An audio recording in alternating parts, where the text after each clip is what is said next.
502 right now. After a housing boom, could we see a housing implosion? And Phoenix could be one of 4 areas hit huge by a decline.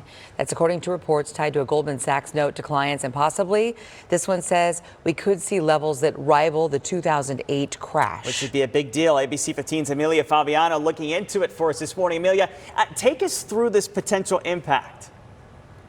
So this report basically shows that the declines we've seen in home prices in the Phoenix area over the past few months, a year or so, are really going to go into overdrive this year. In multiple reports, Goldman Sachs is projecting that San Jose, San Diego, Phoenix, and Austin will see home price drops of potentially more than 25%. I mean, that is a far cry from what we've been seeing the past few years. These areas, including ours, really saw the biggest spikes in the last few years before starting to decline last year. That projected decline of 25% would rival house pricing declines we haven't seen since the 2008 recession.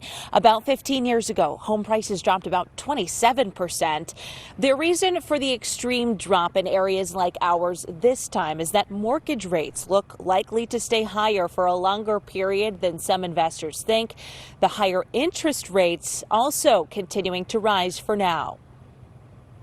Certainly see a pause, but I don't see a pivot until the mid or latter part of this year, and maybe not at all. We really have to cool inflation if we want to get out of this, with as little damage as possible. Meanwhile, the Biden administration announcing today potentially new protections for renters and rental affordability. One of them is the FTC plans to collect more information on practices used on renters, such as factoring in where they get their income, how much income they have when it comes to deciding whether they become a renter at a specific location or not. Nick? Yeah, and Amelia, I know our inventory here is still relatively low. Maybe that could have an impact, but really just a fascinating report you just gave us on what could happen. Of course, we'll have to wait and see.